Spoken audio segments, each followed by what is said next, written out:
Okay. Well, I'm going to record this. We put it over in our private group, of course, for those who can't make it. I know we have a lot of people that work during the day, but want to get started and welcome Jason Powers to our Joplin area RIA weekly Zoom. Jason is a multi-business owner, real estate investor, and an authorized IBC practitioner. And we're really excited to have you today.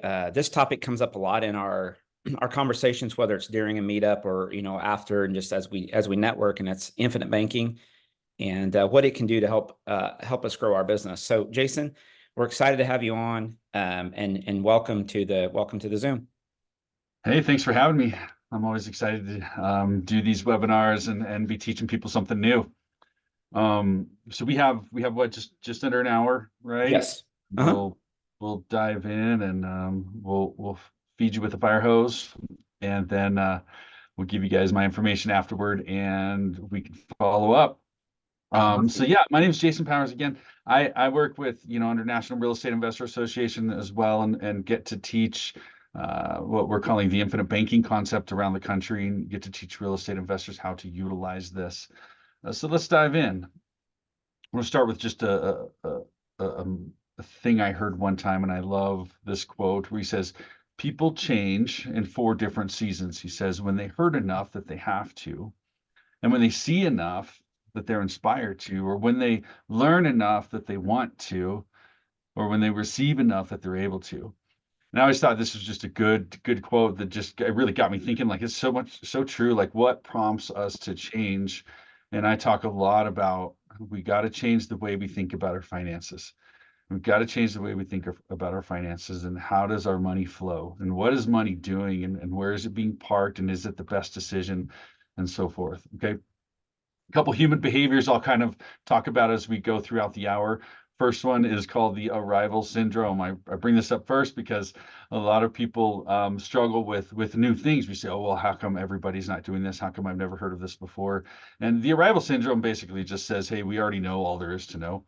And when this thing infects us, as Nelson Nash says, when this thing infects us, we stop growing, stop learning, we rot, and we turn off or tune out the ability to receive inspiration because we already know all there is to know.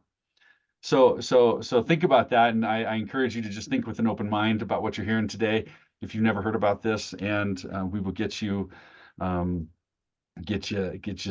new stuff, new tools in your toolbox today. So there's this need for generational thinking. It's this we've kind of lost this idea of generational thinking, long-term thinking in our lives in this culture. There's a need for life insurance and estate planning. In general, we think, oh, life insurance is boring, and I think we really need to focus on that as a little bit more as a culture. We tend not to want to focus on these kinds of things. Estate planning is so important, especially if you've got real estate in play. You just really need to have your ducks in a row, because we just don't know what tomorrow holds. There's a need for disability income protection. I'm not really going to talk about this today, but if you're hurt and disabled all of a sudden can't work, what happens? Does everything come apart? Are you prepared for it? Do you have a way to back that up, at least for a little bit? But in the end, I think there's a need for controlling the banking function in our lives. And that's what I'm going to talk about the most today. What do I mean by that? Well, Nelson Nash, who I'm also going to talk about off and on today, he says, if some authoritative power distributed all the money in the world equally among all the people in the world, within 10 years' time, 97% of that money would be back under control of 3% of the people. Well, why is that? Well, it's because they understand money and how to get it to flow to and towards them instead of away from them.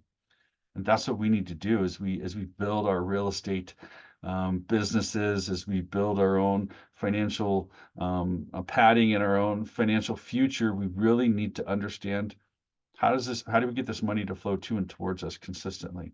Who's really in control of your money? See, we finance everything we do in life: credit cards, houses, cars, trips. What else? We put money away. Well, where's it sitting in the end?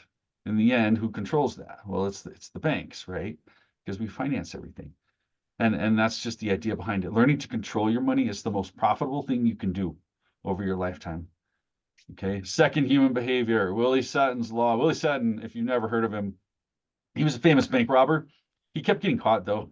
And a reporter was asking him one time, why do you continue to rob banks? And his answer was very simple. He said, well, that's where they keep the money.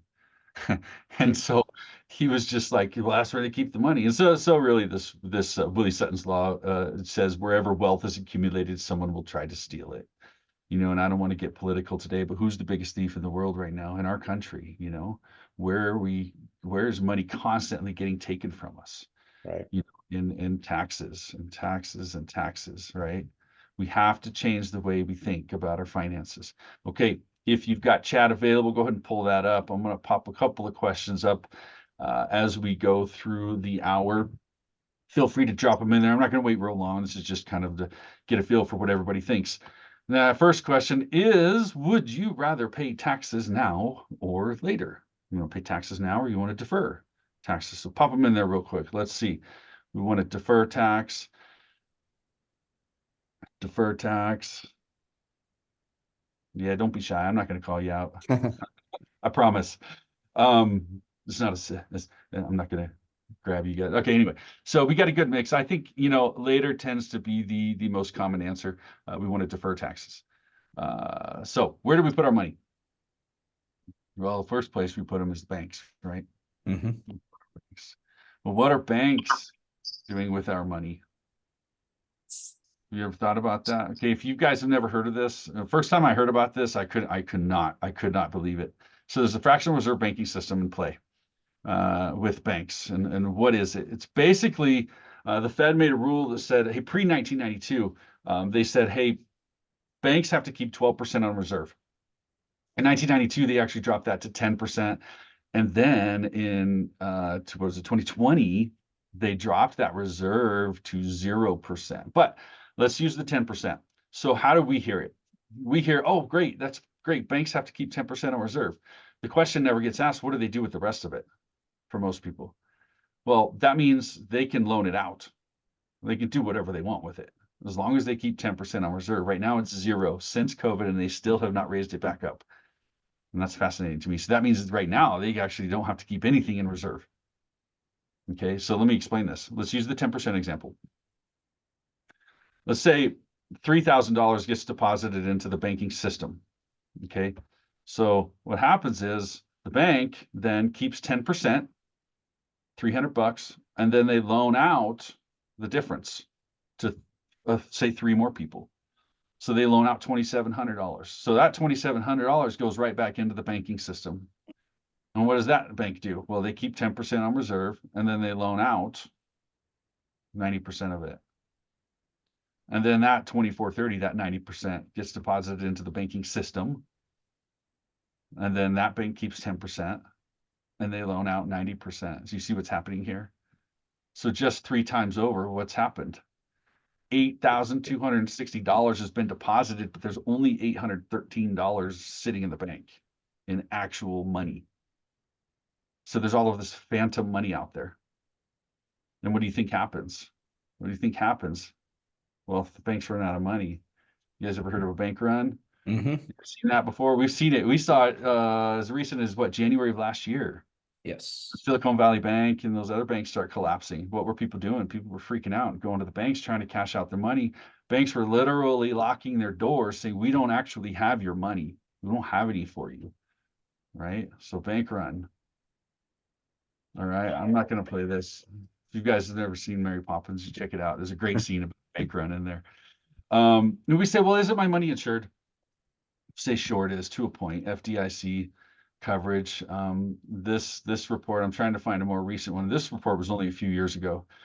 This report showed they have 9.5 trillion in insured deposits, but only 121 billion in the fund. That means they're $9.4 trillion uninsured. You think your dollar's in that pile? Absolutely. Maybe. Yeah. Well, we say, okay, well, that's okay. They can, during the Obama administration, they made a rule that said, hey, they can borrow from the U.S. Treasury. Well, that's great. Well, where's the Treasury get its money? Well, it gets it from the Federal Reserve. Where's the Federal Reserve get its money? They print it. They print it. There's a really fun game out there if you've never played it that has the same rule. If you run out of money, you just start writing up your own money. And it's just like that. It's funny money, you know, I call it. And it's fascinating how how we can do this, and how this isn't going to catch up with us. This is going to catch up with us. It's already catching up with us from time to time. You see it. So I think we've got to take control of our own finances. We've got to control our own money. And how do we fix it? I love this quote by Einstein. It talks about how we can't solve problems by using the same kind of thinking we used when we created them. We have to change the way we think. All right, next question. Get your chat up. Do you think taxes will go up or down in your lifetime? We're hypothesizing here, of course. Up or down in your lifetime? I think there's no other place for it to go these days. Now y'all are comfortable answering. Yeah.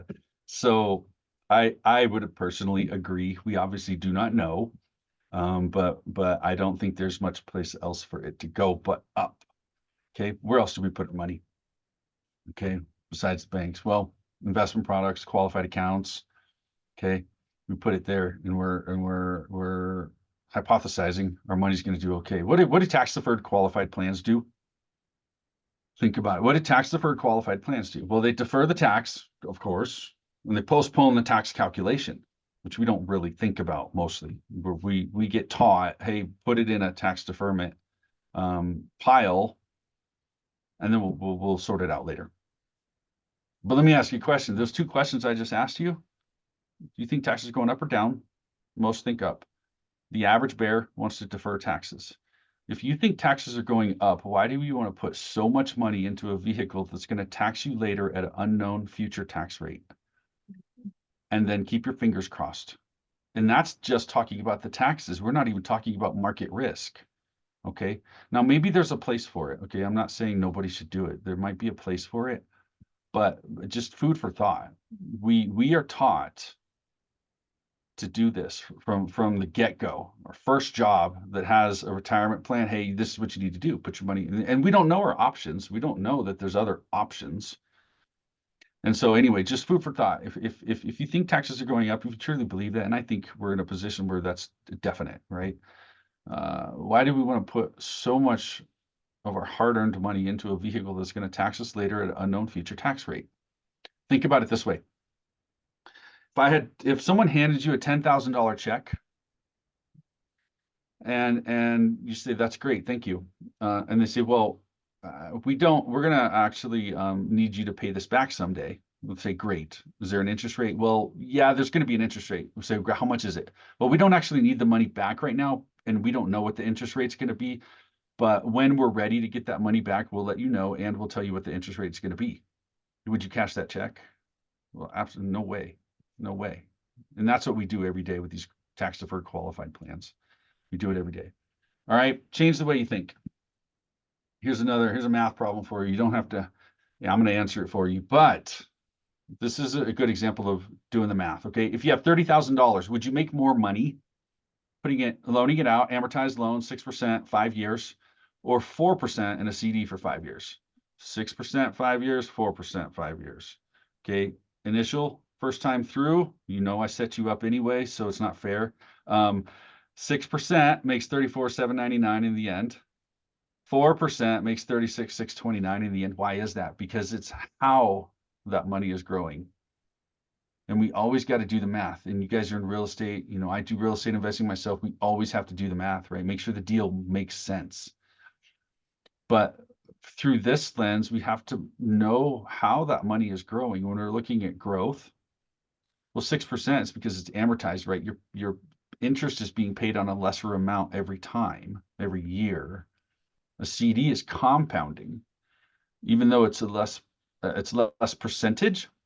The compounding rate will outpace most other growth rates over time. And the longer you let something compound, the more it's going to grow, even if it's at a lower interest rate. So don't always just look at interest rates. The number is not always the end value. Do the math. Okay. What if there was a vehicle where you could both earn uninterrupted compounding and use it along the way. And that's what I'm going to show you today. Okay. Lots of other places to put your money. This isn't a, I don't mean for this to be a Debbie Downer presentation, but lots of other places to put your money. Okay. We can build up a stockpile, purchase gold and silver, crypto, if you like that thing. And of course, real estate, which is what we're into. And then this alternate warehouse, which we're going to talk about today, called the infinite banking concept.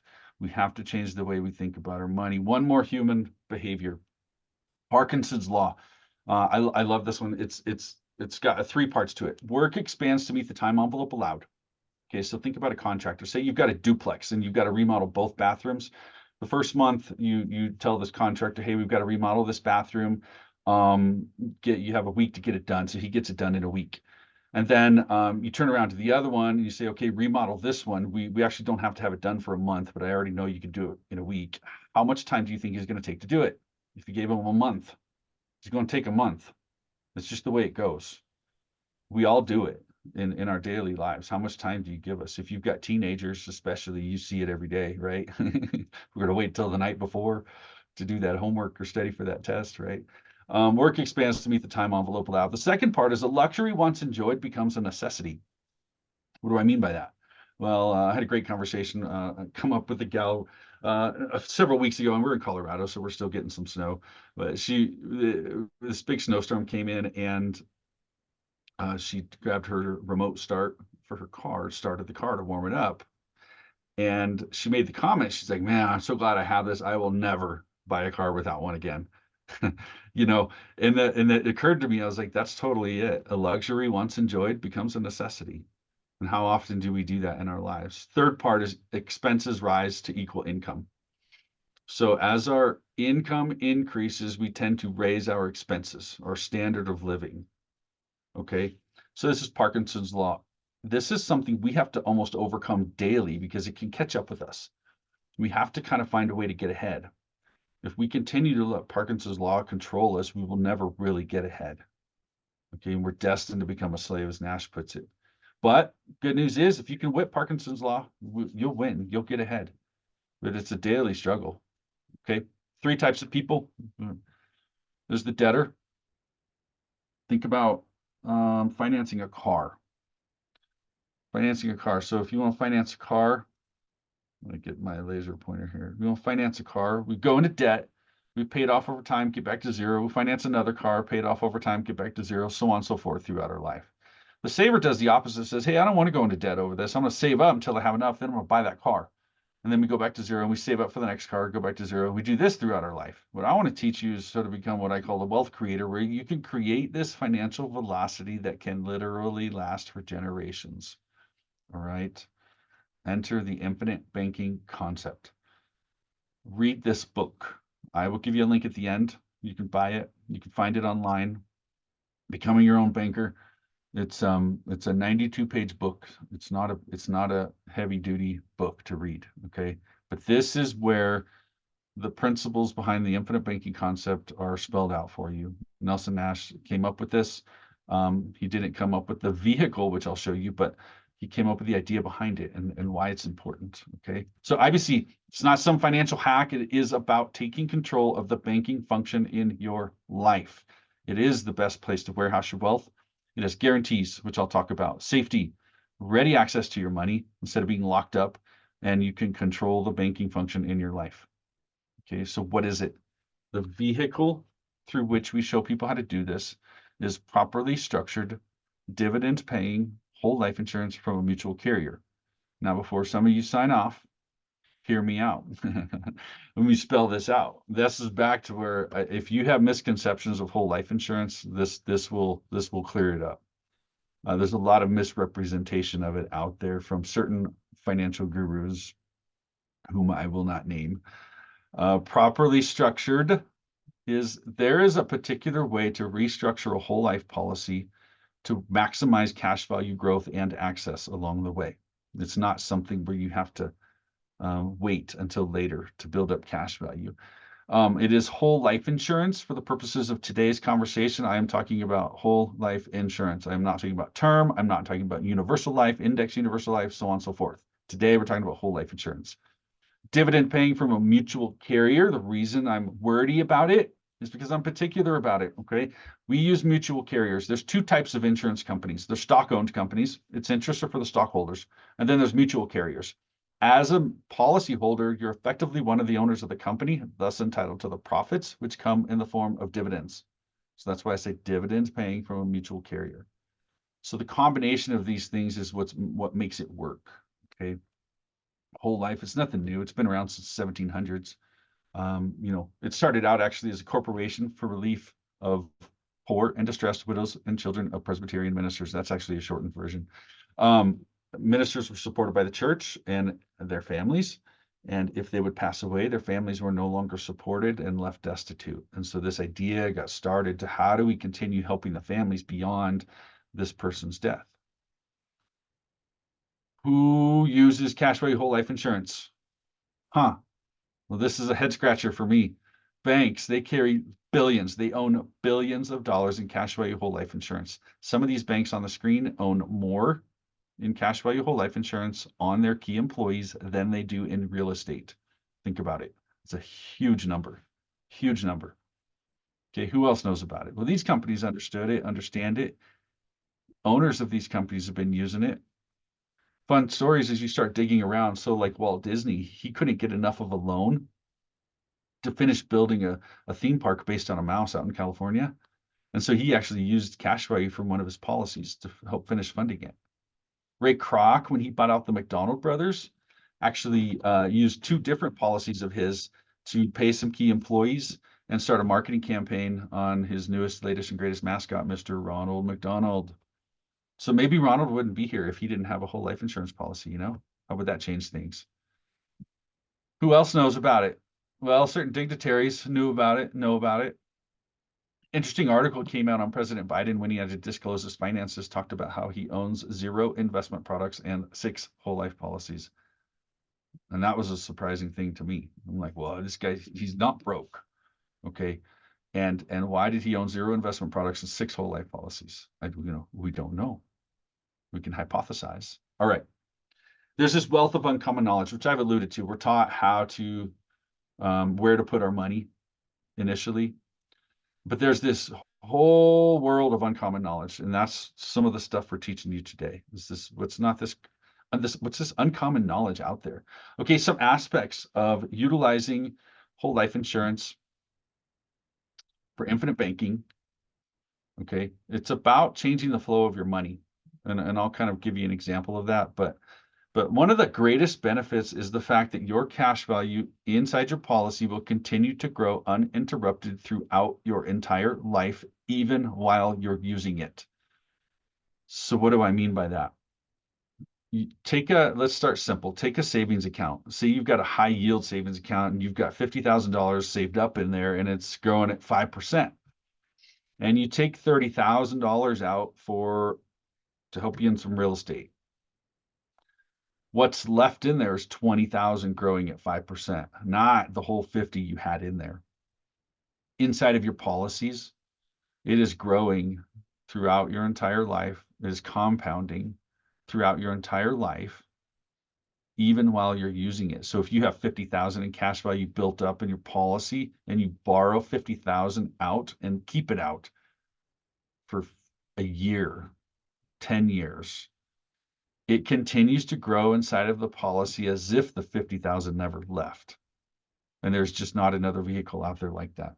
We'll give you an example here in a little bit. It addresses a lot of lost opportunity cost. It is income tax-free growth inside of your policy. It is not tax deferred. It is income tax-free because we structure it right out of the gate and you access that money correctly throughout your life. Okay. It is a vehicle through which you can use now. You can even use it to supplement your retirement later. Income tax-free, furthermore, which I'm going to show you at the end. This is not an investment product. This is an asset. Banks, if you look at their balance sheets, it's a tier 1 asset. It's not an investment product, so it's irrelevant what the markets are doing. So it's safe from investment booms and busts. It does not matter what the markets are doing. When you borrow against your policy, loans are not tied to your credit. You, me, the insurance carrier know about it. Unstructured loans, furthermore, when you borrow against your policy, it's an unstructured loan. You get to dictate how you're going to pay that back, when you're going to pay that back, how much you're going to pay, how often. You get to dictate those terms. It is a multitasking dollar, which I've alluded to a little bit. It is doing multiple things at once, growing inside your policy and out, making you money or saving you money. And of course, it's life insurance. So we have the generational wealth transfer to deal with as well. All right, I'm gonna give you 5 rules of IBC, then we're getting into a couple examples. Bring this home for you guys. 5 rules of IBC. Take the long view. We real estate investors are a conundrum. We have this ability when we're doing buy and holds, commercial deals, to think long range. We're thinking down the road. What is this doing over time? But then on the other side, we are some of the most impatient people that I know because we want that deal done yesterday. Yesterday. We're not thinking 10 years down the road. So with IBC, it is very important you take the long view. What's the big play? What's the big picture? Okay. This is not a get rich quick scheme. This is a long play to help you throughout your entire life. Don't be afraid to capitalize. Once you see it, you can't unsee it. And once you see it, you'll be like, oh, how much more money can I put in here then? Don't steal the peas. That's a reference from the book. Basically, it means be an honest banker. You would not steal from a lender, so don't steal from yourself. If you borrow money from yourself, have a plan to pay yourself back at some time because it's unstructured. It's very tempting. It's very tempting. But have a plan to pay yourself back. And don't do business with banks. Once you can control the banking function, be your own bank and rethink your thinking, which we've talked about. All right, you guys ready for a couple examples? Let's dive in. All right, this is a sum of a larger example of a guy who was starting out with real estate investing. He had saved up some money and was going to kickstart his real estate investment business into wholesaling, and then work up to flips, and then buy and holds, and commercial, and just grow throughout his life, of course. And so we talked and strategized with him, and we were able to look at how do we change the flow of his existing money. So he kickstarted a policy. He wanted to be his own bank. Of course, he wanted to finance his own deals, fund retirement, generational legacy, and that's what this is all about. So we kickstarted a policy, and we had a plan. Okay, so I'm going to show you an illustration. I'm going to show you this illustration, but I don't want you to get caught up on the number of zeros on the illustration. Understand the principles behind it, what it's doing, how it's working. Every person's situation is unique. We will come up with something that works for you and your situation.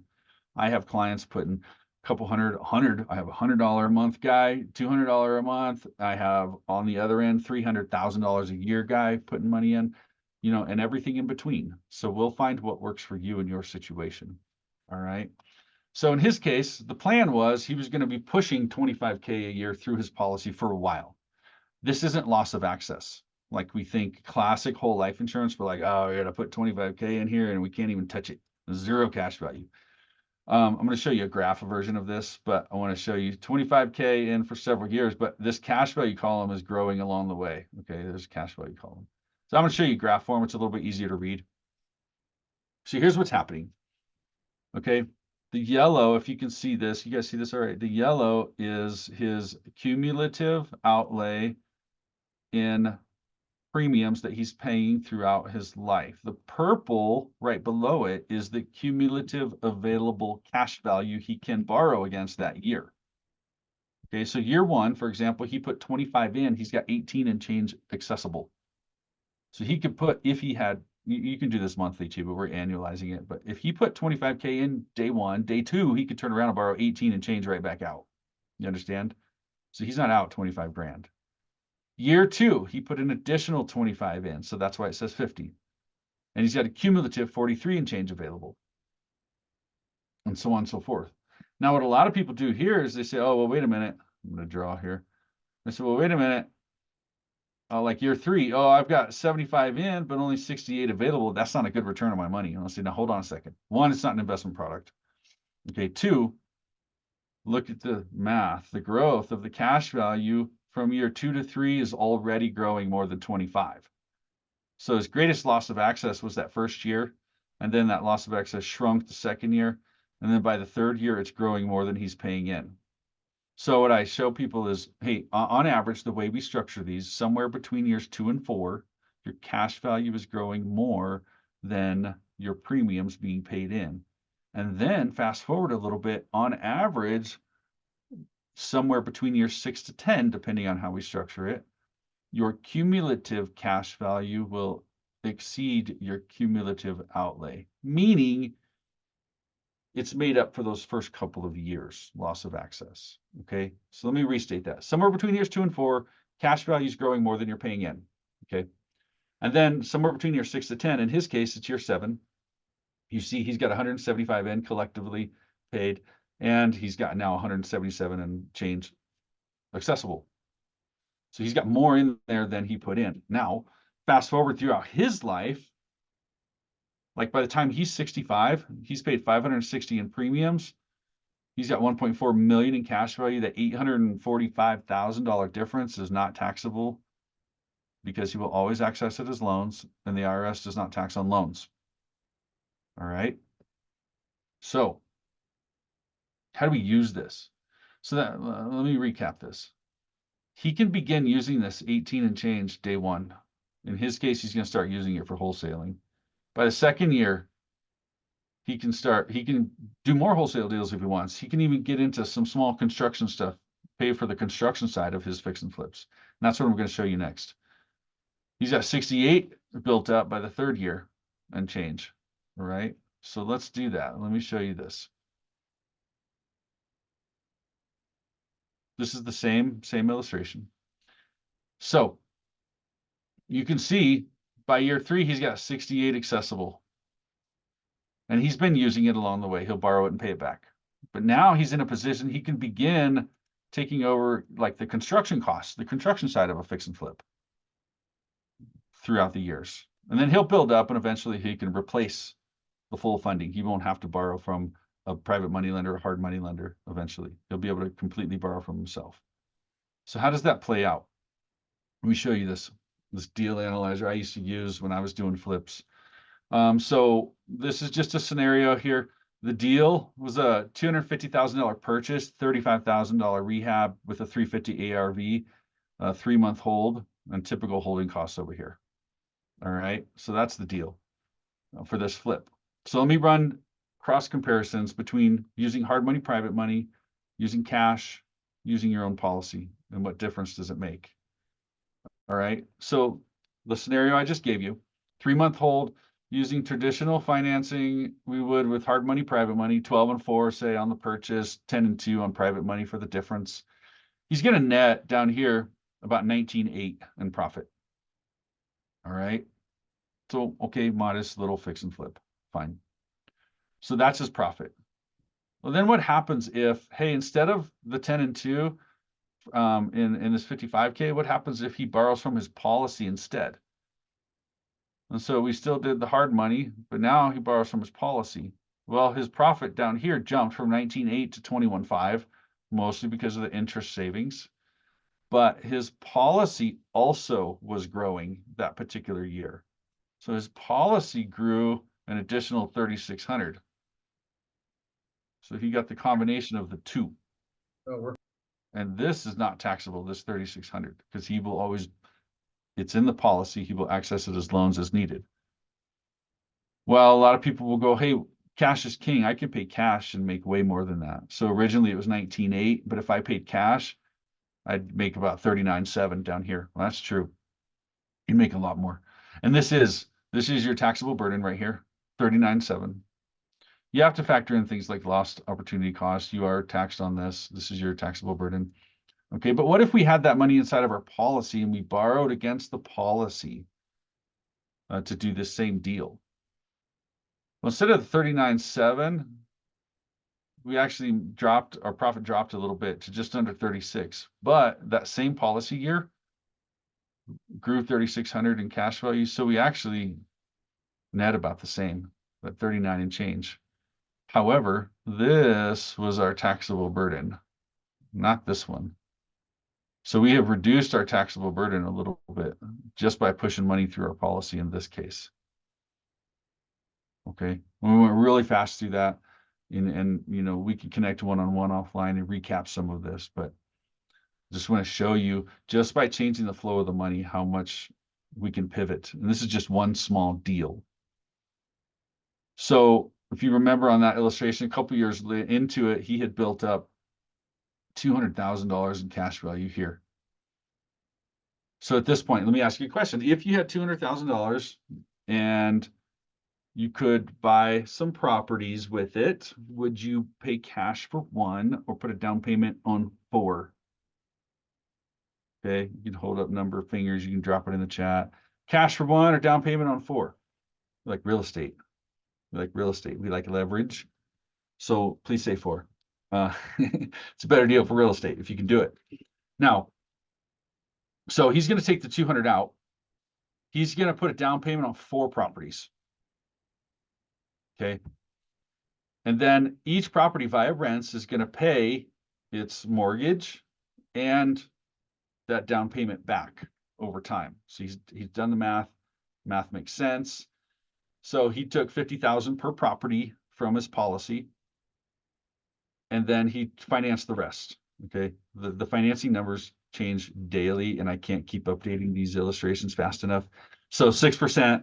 Last time I did it, I used to have it 4%. We did 6%. The math still works. It'll still work at 7 or 8%, you know.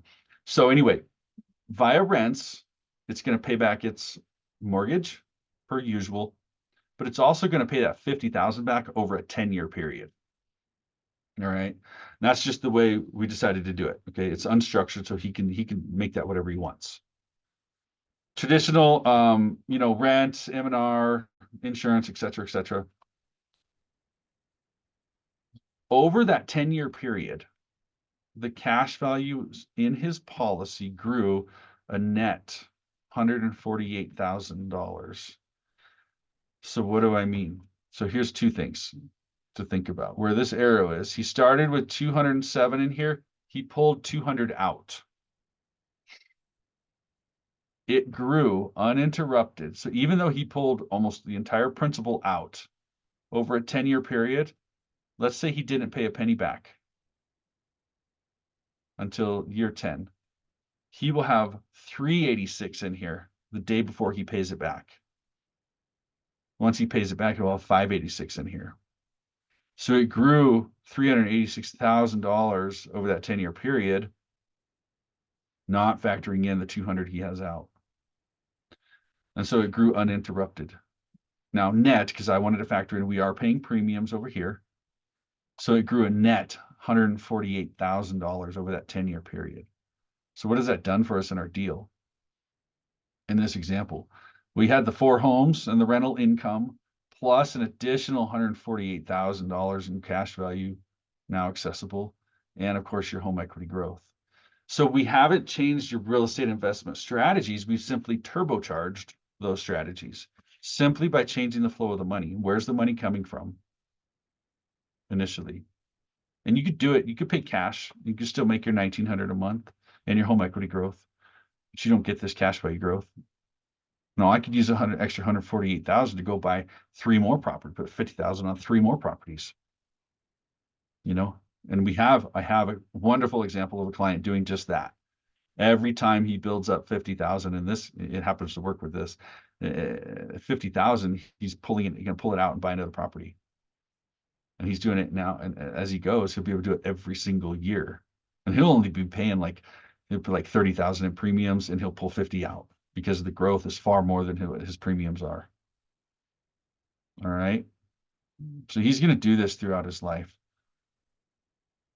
Now let me take you into retirement. By retirement, so for him, 65, 70, we've stopped funding the policy. He's been using it along the way. He's been using this cash value to make him money or save him money. By 65, he built 1.4 million in cash value, and we stopped paying premiums. You see this? We haven't paid any more premiums. Over a 5-year period, that cash value grew from 1.4 million to 1.7 million. He paid nothing more in premiums. Why? Because the compounding has taken place. It is still kicking in year over year over year over year, whether or not he's paying premiums now. So by retirement, let's say it's 70. Here's what we're going to do. Same illustration. Now we've reduced premiums over time. So that's why you see him only paying $6,100 and change over time. But he's By 70, he's built up 1.7 million in cash value throughout his entire life. He used that money to make him money or save him money. He only paid $590 in premiums. The difference not taxable because he will always access them as loans. And now he says, I'm ready to retire. I'm going to start taking, we're going to stop funding the policy over here on the left. And then he's going to start taking a $100,000 a year loan out to supplement his retirement. So he's going to take $100,000 a year out, income tax free from his policy, and live on it for retirement. Now, the math of this illustration is he could do this for the next 20 years. No problem. Let me show you this. 20 years, that's 2 million bucks he will have lived on income tax free. He only paid $590 into the policy, and he'll never pay a penny of it back. When you do that, they will, upon your passing, they will deduct any outstanding loans and interest from your death benefit and pay the difference to the beneficiary. So in his case, he will have pulled out 2 million bucks over 20 years. And if he passes away at age 90, it'll still pay 1.4 out to the beneficiary. So let me summarize that. This one illustration. He used it throughout his entire life. Real estate, anything else he can finance that he normally would from a bank, borrow from himself. Used it throughout his entire life to make him money or save him money. Okay. And then built it up. And by retirement, he's ready to retire. So he's going to start taking one-way loans and never pay it back and supplement his retirement on an income tax-free basis because they're loans. He could do that for 20 years, $2 million. And upon his passing, he would still leave 1.4 to the beneficiary. And that's huge. One single vehicle doing that. Plus, he's been buying real estate. So he's got all that passive income from real estate. All right. What do we do beyond that? For those of you that have families and are interested in legacy after that and generational wealth, how do we make this go beyond the first generation? So I'll close with this example. First generation has to start it. If you don't start it, it's not going to happen. All right.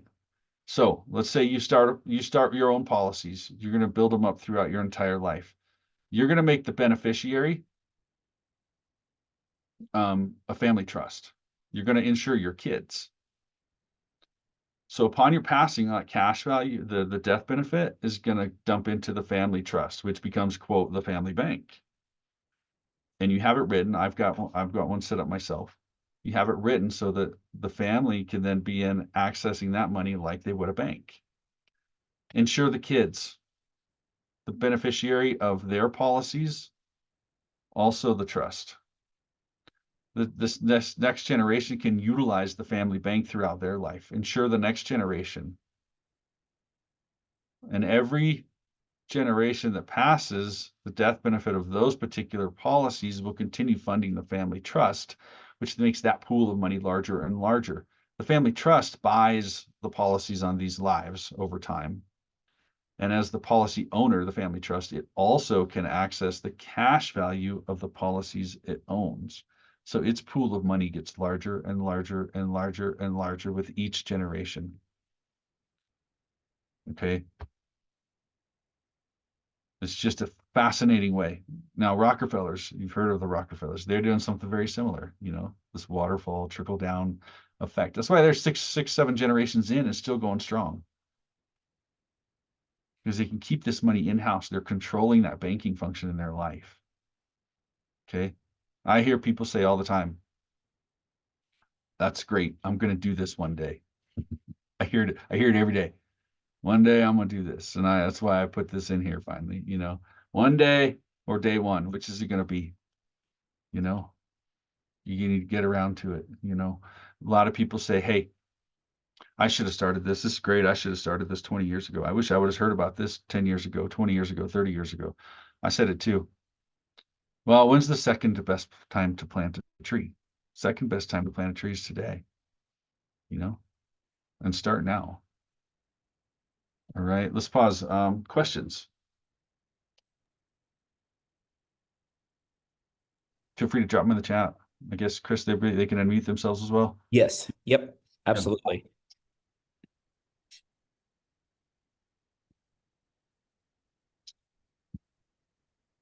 Jason, you've done a great job of laying this out for us. Yeah, it's a lot to take in the first time. Yeah. I'll tell you guys, I had to hear this several times before when I first got into I was practicing it before I got into it as a career. And so that's what, and I loved it so much. I was like, man, this is what I want to do. And I did. I had to hear it a few times. I had to read the book. I had to just absorb it, right? And it's not because it was a change in my thinking. It's like this is different than what I've been taught. This is Yeah. different than what I've been taught. So here's the book, guys. Becoming Your Own Banker. If you want to get it, I'm not here to sell you books, so you don't have to get it from my website. You can find them online. You can find them on Amazon. You can find it on the Nelson Nash Institute website. Um, but get the book, read the book, Becoming Your Own Banker. It's a great place to start. And then we can talk. So get a picture of that real quick. And this will be on the recording as well, obviously. And here's my information. If you guys want to schedule a call, reach out. We will talk and answer any questions you have. I don't charge for this. I don't charge for the education, for the strategy planning. I will help you come up with a plan that works for you in your situation, and I will implement these policies for you. The only money out of pocket you will ever run into is whatever you put into your policies. Okay, so don't not call me because you're afraid it's going to cost a bunch of money. We'll find something that works for you guys. Thank you. You guys, any questions for Jason while we're on? And this will be dumped into our private Facebook group as well, like I said. But I got a question real quick. Yeah. What are some of the ways that your future generation can jeopardize this? That's a great question. So let's remove this and just talk life insurance for a second. On average, when a person leaves a death benefit to the next generation, how long does that money last? I don't care if it's $1 million. Leave $1 million. How long does it last? How many generations does that last? Almost always one generation. Almost always. Because now we've timed it. We go, oh, we got this inheritance now, and now we time it and we spread it out throughout our life. And it doesn't last much further beyond that. So that's why personally I like the trust situation. I have my family trust written, and there's control, right? So they can't just go cash it out per se without jumping some major hoops. But we also want to leave a little bit of wiggle room in there because we don't know what 100 years from now looks like. They need to be able to have some flexibility to change some of the rules, given that. So, but they can certainly jeopardize it by, having, you hear the term like trust fund babies, and you hear the, people that just take all the money and they just party with it, right? So not having enough control or enough rules around it, the use of it, beyond that. The policy owner, if you own the policy, so if I buy policies right now on my children, I am the policy owner, so I can control the cash value now. They have no say. Okay, so if you own the policy, or if the trust owns the policy on them, they can't just go take the money and borrow. And it would be in the trust's best interest if you do it that way when you make loans, to do it officially, to have official paperwork on the loans. Don't just give them money in a handshake. It would be in your best interest to have official paperwork like you would a traditional loan. So, I mean, the ways they can jeopardize it really, in short, is just if being irresponsible with it, I think. So the more guidance you give, the more you educate the up and coming generation, the better off they're going to be. My kids are 7 and 9, and I'm giving them 7 and 9-year-old equivalent education, but over time, they're going to be pretty good at this, and we'll find out. So to recap what you said, are you saying the control, education is a big part of it so that they can be responsible with it. But as far as, control goes, it lays around how you write the trust? If you decide to put all that money into the trust, yes. If that's what you want to do, a trust approach is, that's some people like it, some people don't. You could just do a bunch of policies for the trust and just have a bunch of policies in existence, and the policy owners control the cash value, and can loan out or borrow the cash value and loan it out. But I think it's, education is first, gauging responsibility over time is second, having some boundaries like that is important. But at some point you probably have to let go of the reins and give it to the next generation and hope, I have no idea what my grandkids are going to want to do, Mhm. I can only do the best I can do and build it out in such a way that there's some guardrails, but I can't keep them from bulldozing off the road, Yeah, gotcha. Okay, thank you. How much to get started is the question. And I get that question all the time. So again, we'll cater this to you and your situation. It is not a one size fits all approach. There's not like a minimum to get started.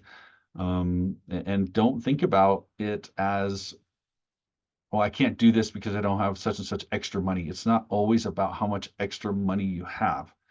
Often, more often than not, it's about how do we change the flow of your existing money. And that's what we'll look at, and we'll help you figure that out. So don't not call and dive into this because you're like, oh well, I don't have a huge pile of extra money sitting around. It's not about that. That's a good question.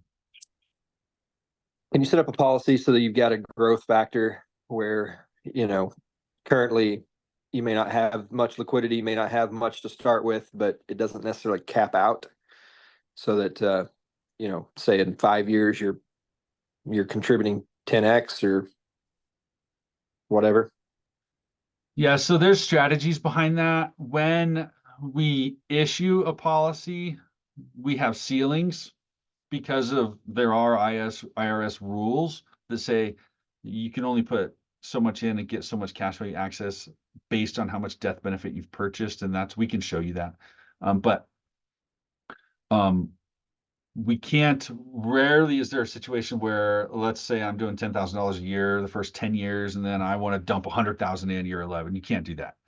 You'll tip all kinds of IRS flags and rupture the policy in effect. But what we can do is set up strategies where we can be converting other policies later that allow you to start more policies. So you have this privatized family banking system, the system of policies over time that you utilize.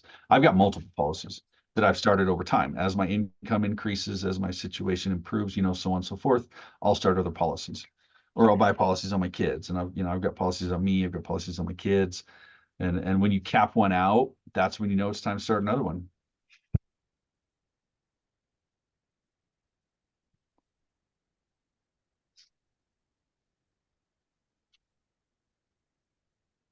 Awesome. In a trust situation, is the trust itself withdrawing the funds and then moving those to whatever entity is purchasing or doing whatever, as a secondary transaction, or the entities tied to the trust borrowing the money directly? Sure. So whoever owns the policy, so whether or not you have a trust do it, let's talk first generation. Rarely, first generation in this example I gave today, rarely are you going to have the trust own the policy. You're going to own the policies, usually. We'll look at the situation and see what's most appropriate. But by the second generation, I've dumped a whole bunch of money into a trust, and now the trust can afford to buy policies on interested parties, family members. So whoever, whether it's you or the trust, whoever owns the policy controls the cash value. So if I'm going to utilize that cash value for, I'm just grabbing a name on the screen, Nick's real estate investment business. So let's say I have cash value and Nick's real estate investment business needs to borrow the cash value. I'll make a loan to Nick's real estate investment business. So on the books, there's an actual loan going on. So his real estate investment business then needs to pay that back. So I will loan to my real estate investment business, and my real estate investment business took a loan, and I'll charge it an interest rate, and it now gets to deduct that interest rate, and then it will pay me back, and I'll put it back in the policy. So the trust can do the same thing. Does that answer your question? It's just whoever owns the policy. Yes, it did. Yeah, that's best practice, is to do an official loan on that regard. Now, if I'm going to borrow from my own policy and I'm going to go on vacation, I don't need to, do anything. I just borrow the money and go. put it on the credit card, get the points, and then come back and borrow the money and pay off the credit card, and then pay myself back over time at a lower interest rate. Yeah. Any other questions?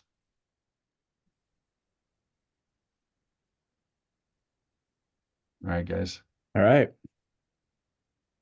We appreciate your time today, Jason. Thank you so much. Yeah.